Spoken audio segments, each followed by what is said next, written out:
Hey everyone, welcome to the 2020 version of the joint sermon for the city of Arvada. Each year, many of the faith communities here in our community come together and share one message all across the city.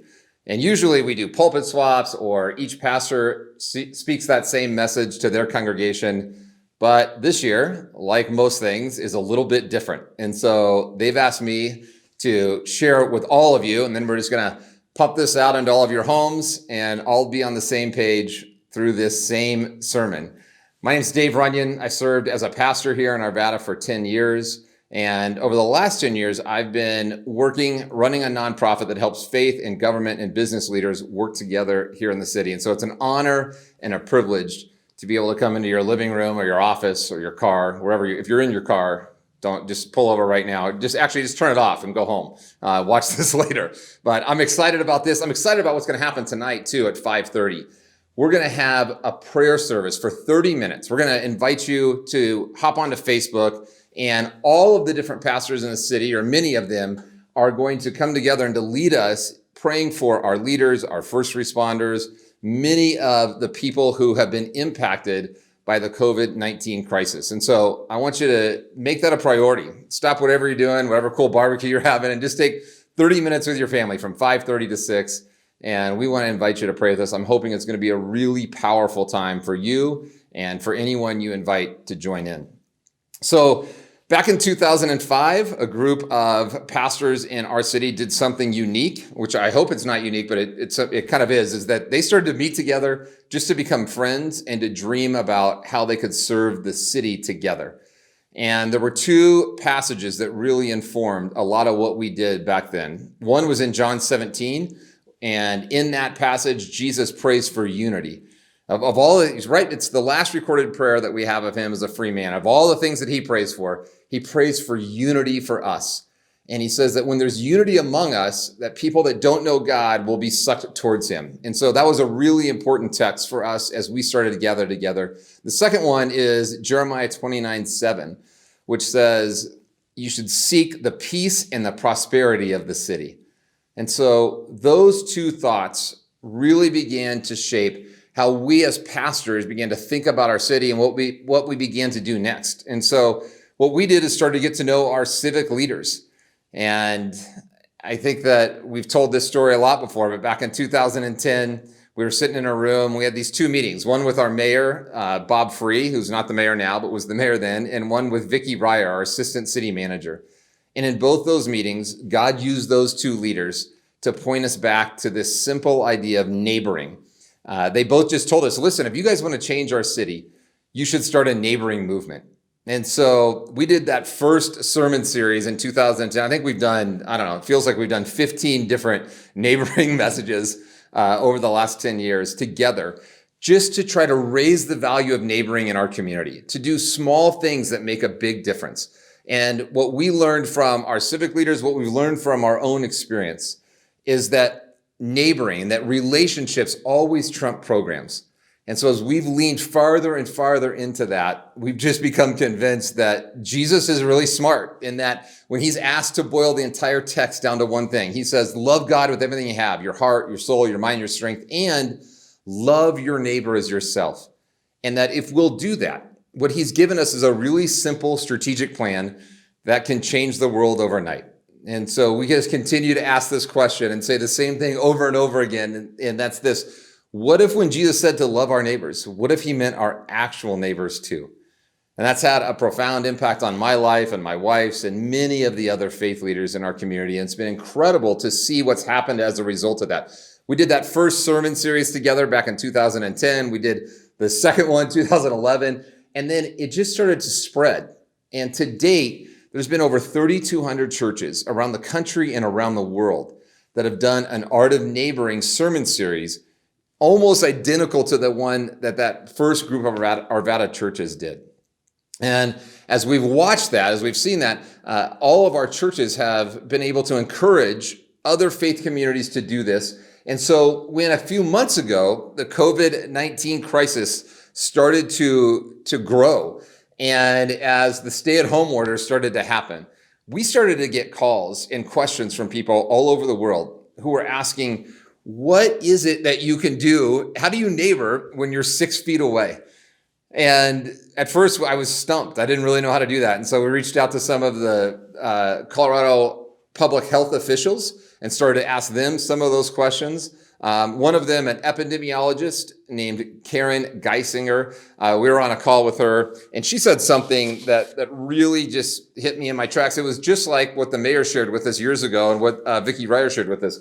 When we asked Karen, she said this, and there was a lot of churches when this first started. We were all trying to figure out, how do we ramp this up? How do we adjust? How do we pivot? What do we do to serve our cities? And a lot of us were figuring out, what's a new program that we could maybe do together. And Karen said this. She said, right now, we don't need churches to create a bunch of new programs.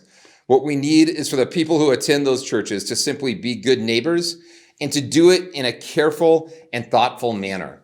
And she just began to share with us that there's a big difference between social isolation and social distancing. And she started to encourage us to use the phrase physical distancing instead of social distancing. Isolation leads to loneliness. Loneliness leads to serious issues with people's physical and mental health. And she just started to encourage us and say, you have a chance right now to equip people to go out and to fight isolation, and to do that by engaging with the people who live closest to them. As this has all started to unfold, many of us have had hardly any interactions with people at work, at least face-to-face human interactions, people at work, with people at school, even at church. And yet we're seeing more and more people in our neighborhoods.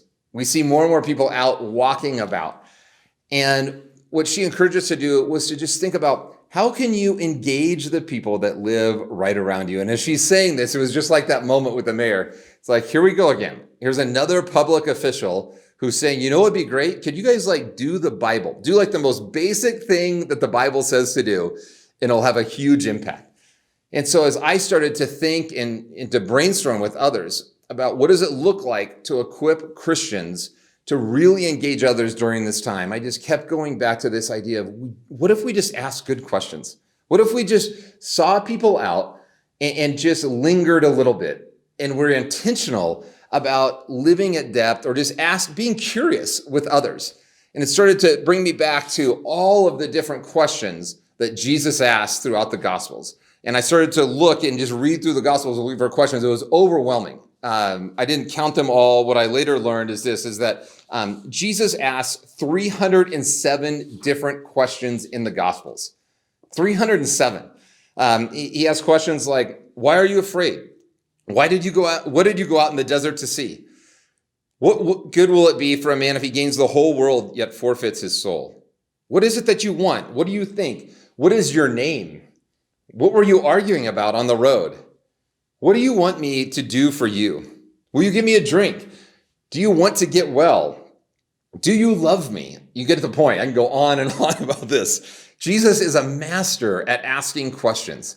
He's inviting people into the dialogue over and over and over again throughout the Gospels. And he's giving us a model of how we can engage with others, how we can be curious, how we can invite people to share their story with us. Some of the questions like, what is your name, are basic. They're kind of on that surface. But oftentimes, he's asking questions like, what is it that you really want? Why are you afraid? That he's inviting people to talk a little bit below the surface. And I think right now, with what's happened in our culture, the soil is ripe for us to be those kinds of people as well. To just simply see somebody who's walking out there. And now maybe for you, maybe it's that person that you've seen over and over and over again. And you wave and you kind of nod and you act like you know their name, but you really don't. Maybe it's just saying, hey, listen, I forgot your name. Or maybe it's you're seeing somebody a couple times recently that you haven't seen in a long time, and just to go out and to ask them, something basic.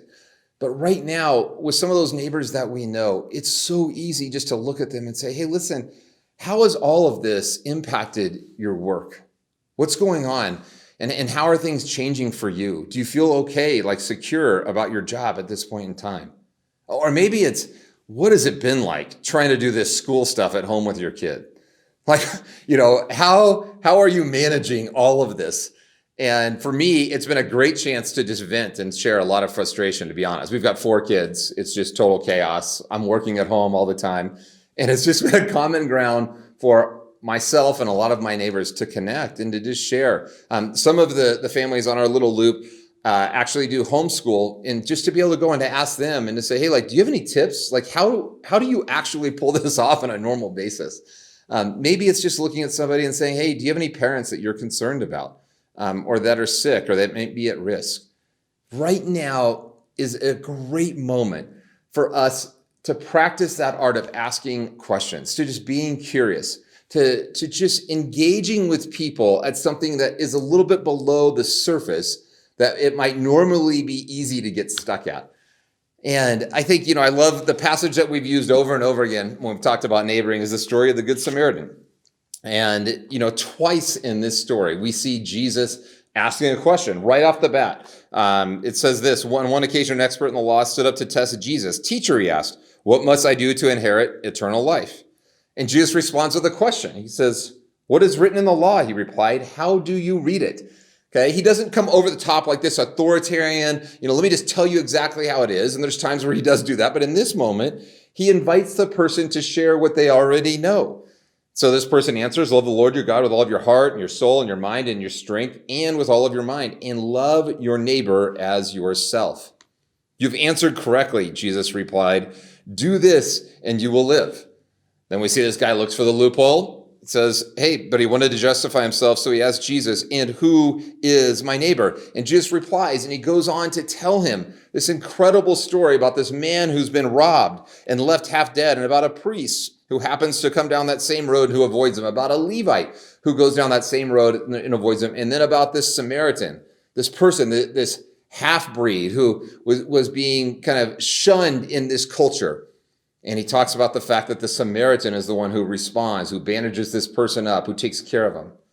And then he ends this story. He says, listen, to this man, he says, which of these three do you think was a neighbor to the man who fell into the hands of the robbers? He ends with another question. And we just see this soaked throughout the Gospels over and over and over again. Jesus is asking questions. He's taking the time. He's interruptible. He's somebody who's out there. He's present. And there's never been a better time for us to do this in our neighborhoods. Most of us have more margin than we normally have, right? There's been a lot of silver linings. There's been a lot of really hard things that have happened over the last few months. But there's been some silver linings as well. And one of those is that we're more present. We have more margin. We're living at a different pace. We're seeing more and more people out that live right around us.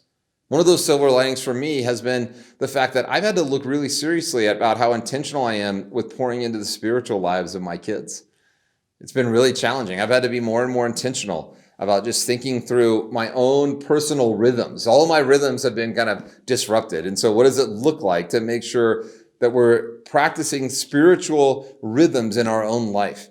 It's been helping me think about my own personal growth. The other thing that's been helping me think about is my prayer life.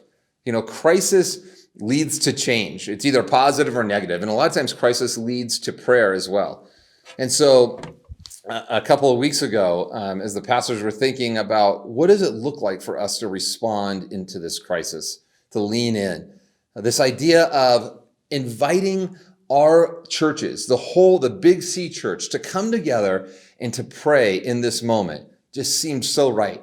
And so tonight, Sunday night at 5:30, we're going to, that's the 24th, I think it is. We're all just going to come together and spend some time. And each one of the pastors is going to go and lead us through a specific time of prayer in our city. And so I want to invite you to make this a priority, to just find a screen somewhere, to grab your family, to grab a few other people, and just to take a deep breath with all the other stuff that's going on, and just to engage and to pray for our city and for one another, for the entire body, and to pray for what God is going to do next. I think there's going to be some incredible things that happen over the next few weeks and few months, and even over the next year as a result of what we've experienced over the last 2 months. I'm confident that God is going to use what we've experienced for something incredible. And so I want to invite you tonight to come at 5:30, to turn on Facebook and to pray with us and to engage and to ask with expectancy for God to do something great in our city.